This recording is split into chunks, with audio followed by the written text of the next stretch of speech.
بسم اللہ الرحمن الرحیم۔ الاسلام ٹی وی کی نئی ویڈیو میں سب دوستوں کو السلام علیکم۔ دوستو، حضرت معاویہ بن ابو سفیان رضی اللہ عنہ سے یہ واقعہ مروی ہے کہ رسول اللہ صلی اللہ علیہ وسلم نے بیان فرمایا، بنی اسرائیل میں ایک بڑا گناہگار شخص تھا جس نے 97 انسانوں کو قتل کیا۔ جب اس کو اپنی غلطی کا احساس ہوا تو ایک راہب کی خدمت میں حاضر ہو کر عرض کیا، اے راہب، میں نے کوئی برائی نہیں چھوڑی ہے، یہاں تک کہ میں نے 97 انسانوں کو ناحق قتل کیا ہے۔ کیا میرے لیے توبہ کی کوئی راہ نکل سکتی ہے اور توبہ قبول ہو سکتی ہے؟ راہب نے کہا، اب تیرے لیے معافی کی کوئی صورت نہیں ہے۔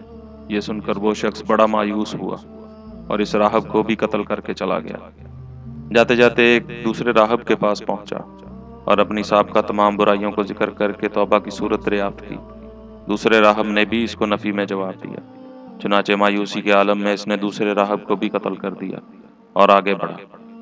ایک تیسرے راہب کے پاس گیا اور اس سے بھی اسی طرح اپنے گناہوں کا ذکر کیا اور توبہ کی راہ دریافت کی۔ تیسرے راہب نے بھی اس کو یہی جواب دیا، اب توبہ کی کوئی صورت نہیں۔ یہ سن کر اس نے تیسرے راہب کو بھی قتل کر دیا۔ اب اس قاتل کے مقتولین کی تعداد 100 ہو گئی۔ اس کے بعد ایک چوتھے راہب کے پاس گیا اور اس سے اپنے جرائم کا ذکر کر کے توبہ کی صورت دریافت کی۔ اس راہب نے کہا کہ اگر میں یہ جواب دوں کہ جو شخص اللہ کی طرف رجوع ہوتا ہے اللہ اس کی طرف رجوع نہیں ہوتا تو یہ جھوٹ ہوگا، اس لیے میں تجھ سے کہتا ہوں کہ تو اب توبہ کر اور اپنے اعمال درست کرنے کے لیے فلاں مقام میں جا کر وہاں کے عابدوں کے ساتھ اللہ تعالیٰ کی عبادت کر۔ راہب کی یہ بات سن کر اس کو امید بندھی اور اس نے توبہ کر کے اس جگہ کی راہ لی۔ جب وہ درمیانی راستہ تک پہنچا تو اللہ تعالیٰ نے اپنے فرشتہ کو حکم دیا کہ اس کی روح وہیں راستہ میں ہی قبض کر لی گئی۔ اس کے مرتے ہی عذاب و رحمت کے فرشتے اس کو اٹھانے کے لیے جھگڑنے لگے۔ اچانک ایک تیسرا فرشتہ آیا اور اس نے فیصلہ کیا، یہ شخص جہاں سے چلا تھا اور جس گاؤں کی طرف جا رہا تھا ان دونوں گاؤں کا فاصلہ ناپو۔